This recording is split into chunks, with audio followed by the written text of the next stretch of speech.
Assalamualaikum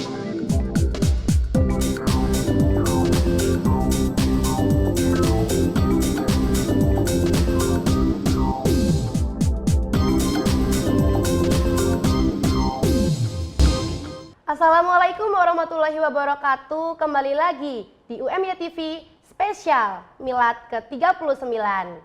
Nah, kali ini kita akan ngobrol-ngobrol asyik tentang supporter sepak bola. Perang antar supporter telah lama terjadi dan menjatuhkan banyak korban. Peneliti sepak bola dan supporter Dr. Fajar Junaidi akan mengupasnya dan bersama mendiskusikan supporter sebagai alat pemersatu bangsa. Selamat siang Mas Gun. Selamat siang juga Mbak. Oke. Kenapa sih supporter itu selalu bermusuhan? Ada beberapa hal yang membuat supporter sepak bola itu bermusuhan. Pertama, perseteruan antara supporter sepak bola ini menunjukkan ada yang salah dalam tata kelola sepak bola kita. Dalam hal ini tata kelola dalam pengelolaan supporter atau fans sepak bola. Yang kedua, konflik supporter ini terus terjadi karena konflik supporter ini terus dilestarikan, baik disengaja maupun tidak disengaja. Misalnya kita bisa melihat masih banyaknya provokasi antar supporter sepak bola yang terjadi, baik di internet maupun di tribun stadion maupun bahkan di luar stadion. Yang ketiga, adanya konflik supporter yang terus terjadi ini menunjukkan bahwa ada yang salah dalam sepak bola kita. Oke. Pastikan kalau supporter tuh ada musuh bebuyutan. Nah, kenapa sih kok bisa turun-menurun gitu? Konflik ini terjadi secara turun-menurun karena ada pewarisan konflik dari satu generasi ke generasi lain. Misalnya kita bisa menjumpai nyanyian-nyanyian yang berbau provokatif, bahkan rasis atau bahkan nyanyian chant-chant yang bersifat rasis di tribun stadion yang kemudian itu akan didengarkan oleh anak-anak yang lebih muda atau generasi yang lebih muda. Kita bahkan yang lebih menyedihkan ini kemudian bergerak di internet, anak-anak kecil pun sudah mulai menyanyikan lagu-lagu yang berisi ujaran kebencian terhadap supporter rival. Apakah supporter yang bermusuhan ini memberikan dampak negatif kepada tim? Tentu saja. Jadi perseteruan antar supporter ini pasti membawa dampak yang sangat negatif bagi tim. Tim itu kan butuh dukungan supporter. Ketika supporter terlibat dalam rivalitas, bisa jadi tim akan mendapatkan sanksi dari federasi, yaitu pertandingan tanpa penonton. Ketika pertandingan tanpa penonton, tim akan dirugikan. Satu, tidak mendapat dukungan secara psikologis. Yang kedua, secara ekonomis, tim tidak akan mendapatkan pendapatan dari tiketing. Oh gitu. Terus kerugian bagi supporter sendiri yang bermusuhan itu apa? Kerugiannya tentu saja supporter tidak bisa mendukung langsung timnya di stadion ketika mereka dilarang untuk datang ke stadion. Yang kedua yang harus kita pahami adalah tim itu butuh dukungan. Tim itu tidak butuh ujaran kebencian terhadap supporter rival. Itu yang perlu dicamkan. Seru sekali ya, tapi kita akan melanjutkan setelah pesan-pesan yang berikut ini.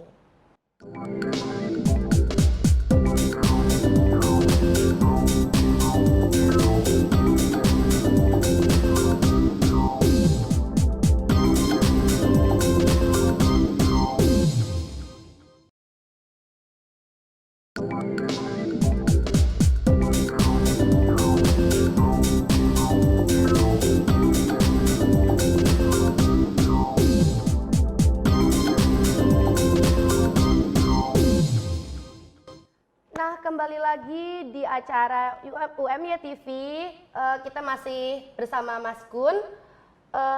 Menurut Mas Gun, fanatik yang sportif menurut Anda bagaimana? Fanatik yang sportif itu adalah fanatik yang memberikan dukungan kepada klub secara konstruktif, bukan memberikan dukungan klub secara destruktif. Destruktif itu misalnya ketika di stadion alih-alih memberikan dukungan kepada klub yang didukung, namun malah memberikan ujaran kebencian kepada lawan gitu.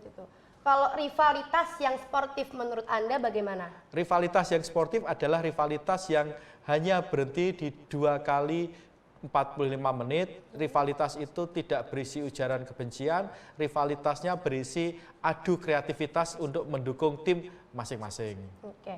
Mungkin nggak mengubah energi fanatik menjadi positif? Tentu saja mungkin. Jadi misalnya kita bisa lihat di beberapa kota ada energi fanatik dari supporter sepak bola untuk mendukung timnya. Energi ini kemudian berubah menjadi energi positif ketika supporter sepak bola itu membuat merchandise seperti sjal, kaos, dan atribut lain yang ini akan menumbuhkan industri kreatif di kota masing-masing, bahkan menjadi brand atau merek dari kota tersebut. Gitu. Kalau mungkin nggak sih merubah rivalitas menjadi berlomba-lomba dalam kebaikan? Oh, mungkin saja, asal tata kelola sepak bola kita benar. Kita bisa melihat di Eropa, meskipun di Eropa Barat kerusuhan atau hooliganisme masih terjadi, seperti halnya di sini, tapi tidak sedahsyat apa yang terjadi di tahun 70-an, 80-an ketika hooliganisme ini menjadi gejala yang menyeruak. Yang menarik adalah ketika federasi di Eropa itu membuat tata kelola sepak bola yang profesional berdasarkan riset yang bagus, supporter sepak bola di sana kemudian lebih cenderung untuk adu kreativitas. Kita bisa nonton kalau pertandingan di liga-liga Eropa seperti Liga Italia, supporter sepak bola saling beradu membuat kreativitas koreografi misalnya. Gitu. Saat fanatik menjadi positif, apa manfaatnya buat masyarakat kota tersebut sendiri? Manfaatnya tentu saja satu, ketika kerusuhan supporter tidak terjadi, ketenangan ada. Yang kedua, bahwa kreativitas dari supporter sepak bola ini akan menunjang industri kreatif di kota tersebut. Seperti yang saya sebutkan di awal misalnya, fenomena ini sudah terjadi di Indonesia, terutama di beberapa kota, di mana supporter sepak bola membuat merchandising yang berkaitan dengan klubnya. Nah, merchandising itu mereka jual melalui toko-toko maupun melalui online. Dan merchandising ini kemudian menjadi oleh-oleh bagi pengunjung yang datang di kota tersebut. Artinya apa? Secara tidak langsung, teman-teman supporter sepak bola ini sudah melakukan branding terhadap kota mereka. Oke. Seru sekali ya, tapi kita akan melanjutkan setelah jeda berikut ini.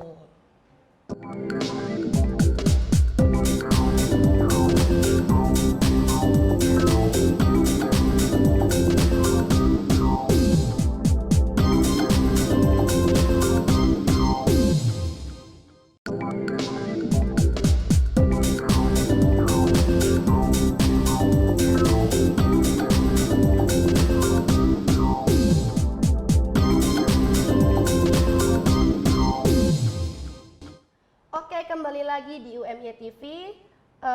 Lanjut kita akan ngobrolin tentang supporter sepak bola. Mas Gun, pernah nggak Anda mengajak supporter bola dari berbagai tim untuk menulis buku bersama? Bisa diceritakan prosesnya? Kami pernah di tahun yang lalu dalam rangka pengabdian masyarakat sebagai bagian dari Tridharma Perguruan Tinggi melakukan proyek kreatif bersama teman-teman supporter sepak bola bekerja sama dengan Fandom Indonesia. Kami mengundang teman-teman supporter ke kampus, ke UMY untuk workshop penulisan dan kemudian ngecamp nulis. Kurang lebih ada 24 supporter yang terlibat dari berbagai kota di Indonesia. Mereka terlibat dalam proses kreatif penulisan esai, yang esai itu kemudian dikompilasi menjadi buku itu. Gitu. Saat bertemu di proyek kreatif itu mereka berantem atau tidak? Tentu saja tidak. Jadi yang menarik, teman-teman ini meskipun berbeda baju dukungan supporter, mereka bisa berkolaborasi, bisa saling sharing, bisa saling mendukung untuk menulis sepak bola terutama dari kota masing-masing, yang kemudian terbit menjadi buku yang judulnya Merawat Sepak Bola Indonesia.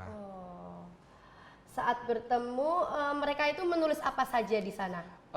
Ada beragam perspektif yang ditulis, namun ada benang merahnya, yaitu menulis sepak bola di kota masing-masing. Misalnya ada teman dari Solo itu nulis tentang relasi Muhammadiyah dengan Persis Solo. Kemudian ada teman dari Bekasi ngangkat tentang Persikasi Bekasi. Ada teman dari Cirebon ngangkat tentang Persatuan Sepak Bola Cirebon. Ada juga teman dari Ponorogo dan Sleman dan beberapa kota yang lain. Dan rata-rata mereka nulis tentang sepak bola di kota masing-masing. Jadi gagasan kami adalah ingin menarasikan tentang sepak bola lokal di Indonesia menjadi sebuah teks buku yang bisa menjadi rujukan untuk memperkaya khasanah sepak bola kita.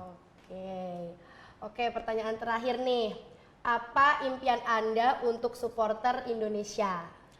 impian saya untuk teman-teman supporter sepak bola di Indonesia adalah teman-teman supporter sepak bola di Indonesia bisa mendukung klub atau timnya masing-masing secara sportif dan fair.